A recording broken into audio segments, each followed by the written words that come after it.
What everyday skill becomes suspicious if you're too good at it? There was a Greek bartender at this whiskey bar in my hometown that would do the same thing. Every time I came in I looked different, he still remembered my drink. First time I was on my Harley, so I looked like a biker. Second time was a date a few months later, so I was dressed nicer and my beard was better groomed. Third time was probably just standard issue blue jeans and white t-shirt, again a couple of months later. No matter what I was wearing or which girl I was with, or how much time passed, I'd sit down at the bar and he'd look at me for a few seconds like he was digging through his memory, and say old-fashioned right. That dude was eerily good at that and cool as shit. So when I was young and bored on car trips, my mom would always try to get me to play the license plate game. TPE, tape, terpene, terpsichore, timpani. Mom, timpani is with an I not an E, you mistype, tamponade. Turns out the reason Mom was so obscenely good at the game that she could referee it instantly and near perfectly is that apparently she is playing it basically at all times just without saying anything about it. But if something goes down, there is a near 100% chance Mom will know the license plate of the car in question. She has proven this way too many times. Cleaning liquid spills.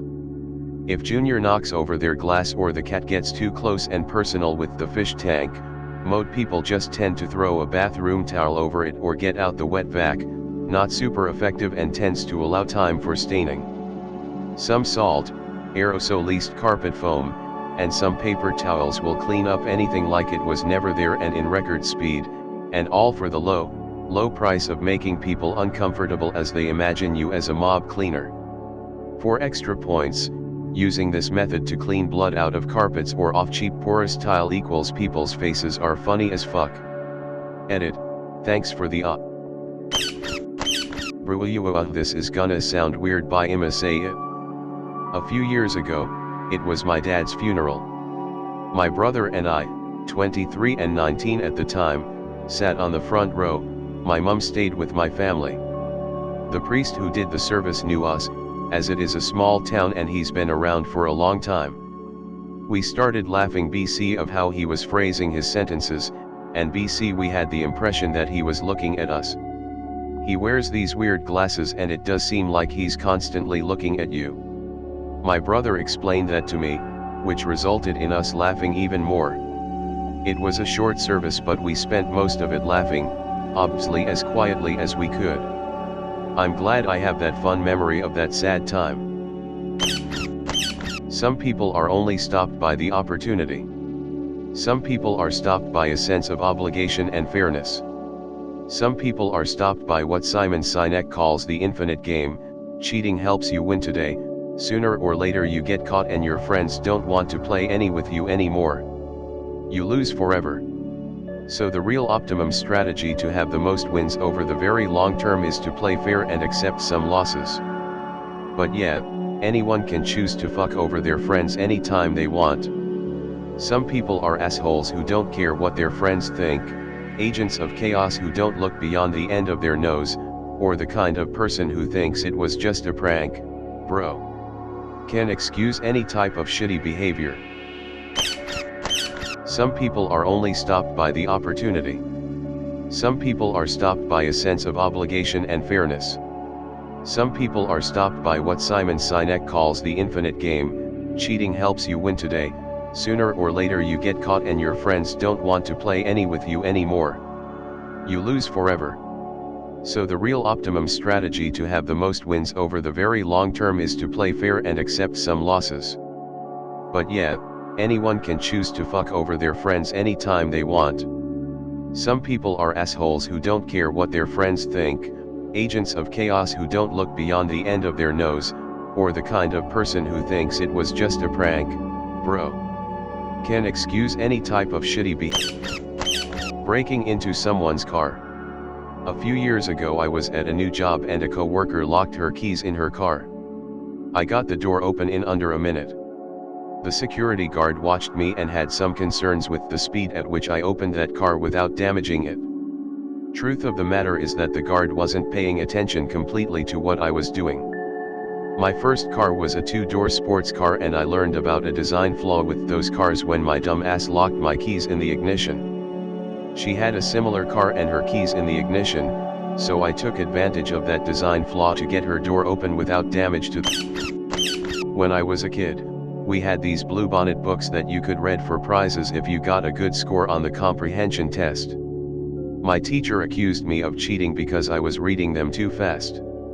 So she sent me to the library and had the librarian watch me while I read one, and then the librarian administered the test. I got to act like a smug little shit for a minute when the librarian told her I aced my test. Then I got lectured anyway on how long-term comprehension doesn't happen when you speed read, and that I shouldn't be reading just for the prizes. The next teacher I had, 3rd grade, rather than being suspicious about it, tested my reading level. I scored 9th grade, and she asked me about GT classes. Apparently I had been in them, then moved, and when I came back, they misplaced me. Got moved back into GT and noticed the way teachers treated me from then on was like night and day. Learned a lot about knowing the proper way to dispose of / bury a body, without it being discovered. Growing up on a ranch, you have animals die. Disposing of the carcass without attracting scavengers and predators to the ranch is a vital skill to have. I've had a few weird looks from people, when watching crime shows where bodies were discovered, and pointing out what they did wrong. Along with that skill, ranching brings the ability to quickly skin, clean, quarter, and butcher a carcass. I've learned to just be quiet during those. My grandpa, I swear he was magic, could always find a front row parking spot for anywhere we went. It didn't matter if people were parking out in the grass. If he drove up to the front, there was always a spot. If there wasn't, then immediately someone would pull out of their spot to leave. Always. Sadly, he did not pass down this magic to anyone. This matches well with my grandma, who is absolutely, 100%, a fae. It doesn't matter what kind of plant it is or what weather we have, her plants are always perfect. They bloom early and keep blooming way longer than they should. We had an ice storm this last winter that took out so many trees. Every tree around my grandma's house was damaged and had broken limbs. Not hers. Her trees were fine. What? I have an uncannily strong sense of smell, which means I can go to the bathroom in school / work and know who was there based on the products used when people freshen up. Have also walked down the main street in Ginza and smelled someone I'd met 6 months ago before I turned around and saw them walking by behind me. I can also predict if it's going to snow based on how the air smells. Twice I said in the middle of June, weird, it smells like snow, and twice there was a freak snowstorm overnight. All the people who laughed at me were giving me weird stares when they realized everything was covered in a layer of fresh snow. I guess I seem like some kind of voodoo witch grinning face with sweat. I can also tell how many hours it's been since your last meal or who you met before me just based on scent. Which is why it is nigh impossible to cheat on me or her. So you know how strict parents often raise secretly uninhibited sneaky kids? Well, guess what I am. In front of my dad, until I was 16, I was calm, collected, and submissive. In reality, that was just because I didn't let him see who I really was until certain lines were crossed and I got rebellious, as a boomer might say. I won't break down my whole deal to say why I know these things. Also, I'm not claiming to be a super spy or anything.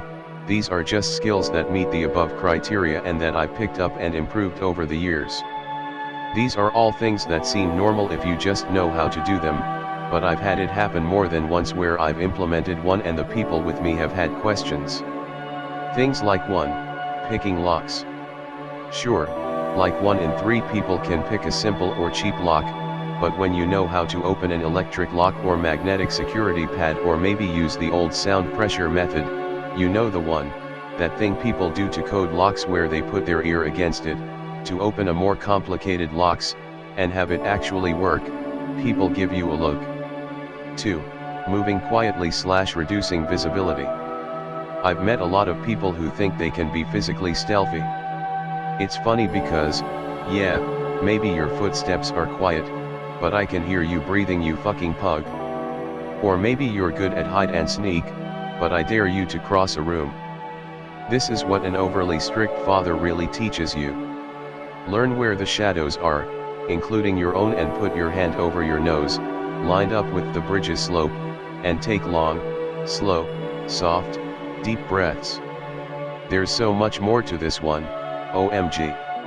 I've seen a lot of people say remembering schedules on here, but there's so much more to it. I'd more say 3. Learning someone's patterns. Not just their schedules, but the things that might make them deviate from it. This is actually a good life skill to have and really makes you a better friend. Knowing when something is different about your friend's behavior can help you help them if something less than good is affecting their lives. But as soon as you start seeing other people's lives through the little windows they give you and putting the pieces together accurately, then you need to watch yourself. This might sound weird, but not being a creep. I met a girl online, really interesting, and a space freak like me. Stopped talking to me after a while, but eventually we became good friends. When I asked her why did she basically ghosted me for a few months that one time, she said she thought I was in a relationship and was hiding it. The reasons she listed: I didn't flirt with her at all. I didn't ask for her WhatsApp number. I didn't ask her to meet me. I didn't send her an unsolicited image and / or tried sexting with her. She thought it was too weird for a guy to start talking and not do any of these things.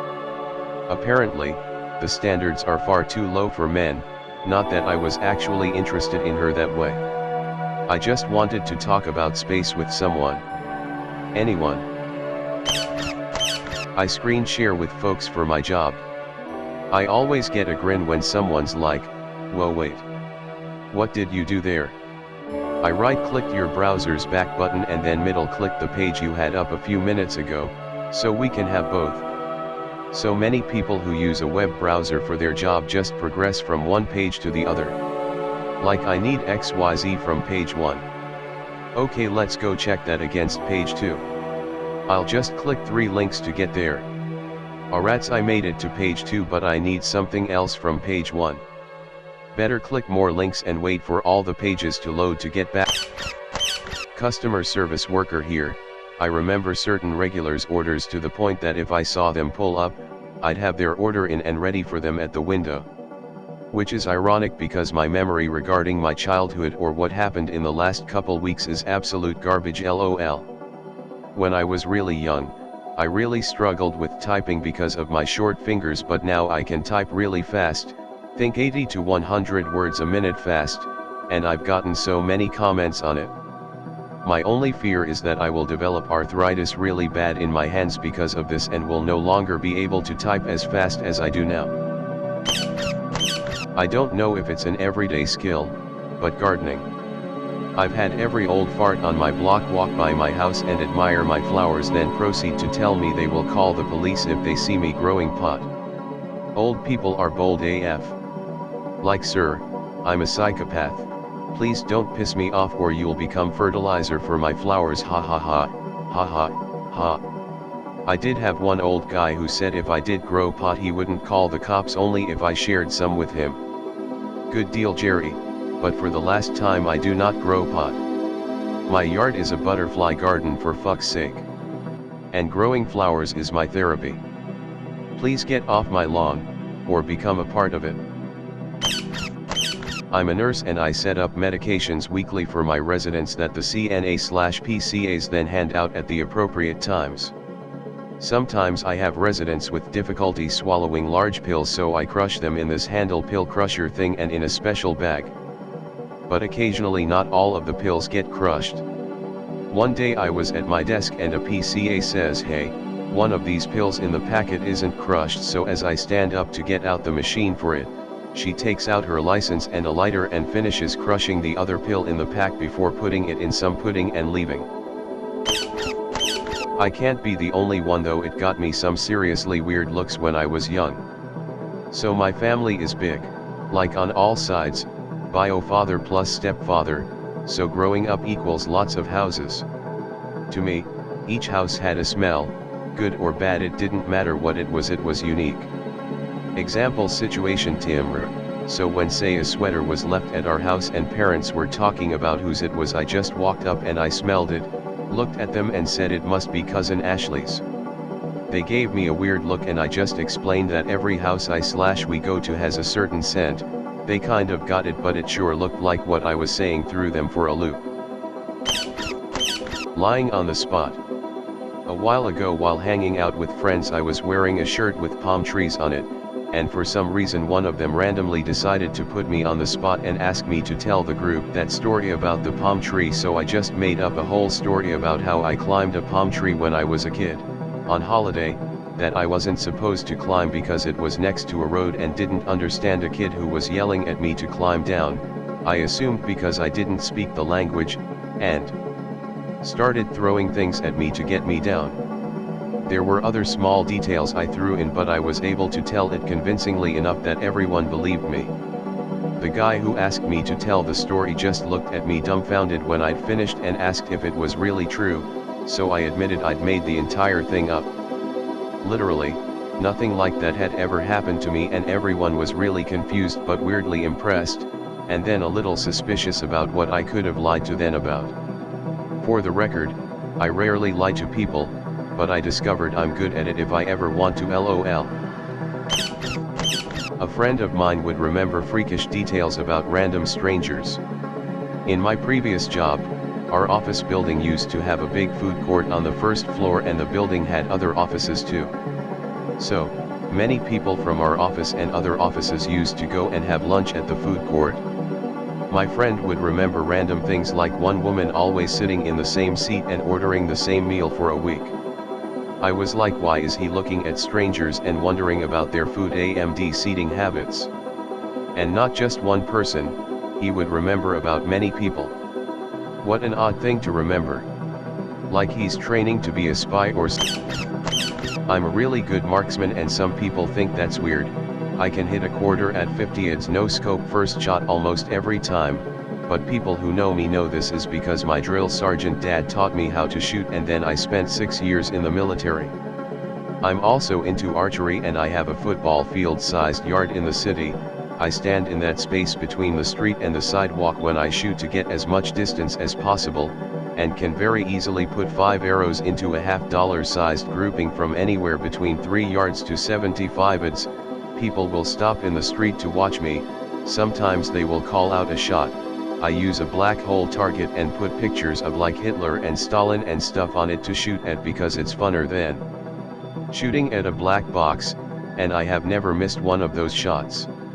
I was hitting Stalin one day, and these Australian or New Zealanders drove up in their truck, stopped, watched me headshot Stalin from around 60 yards, then they said put one in his heart. I told them I could do better than that and proceeded to hit the target's heart, carotid artery in the neck and one in each eye. The dude driving the truck was like, oh shit mate, I'm getting the fuck out of here, and they peeled out and took off. Haven't seen them since. I don't use a compound bow, and there's no sight, just a regular traditional recurve with beaver balls on the string. I don't really believe in past lives and shit, but my wife will swear up and down that I was a Mongol or Indian in a past life. Most of us unconsciously notice things about people and can put a lot together about them in short order. However, we rarely really consciously process this. Small things, like unconsciously being able to tell if a person is an immigrant or second-hand generation. There are differences in hair, makeup, clothes, posture that allow you to make such distinctions, and though this can be copied, it's still usually pretty easy to spot. I always tired to make an effort to learn how to say hello, how are you, I'm good, thank you, you're welcome, and sorry in as many languages as possible so I can greet co-workers in their native language. I realize that some people might see this as othering people, but my efforts in this respect were always well-meaning. On one occasion, I remember meeting a new co-worker, and I asked her if I could guess her native language.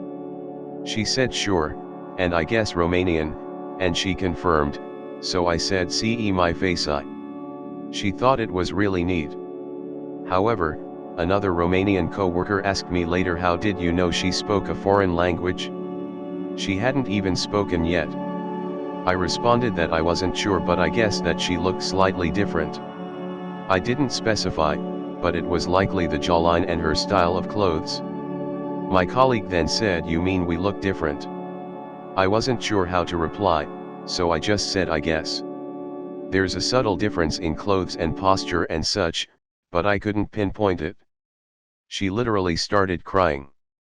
I felt so awful. I think because she was white she felt like she just fit in and that nobody would see her as different, but this experience has made her feel racialized. I felt absolutely awful about it because my efforts were always meant to be inclusive and be respectful of other people's cultures.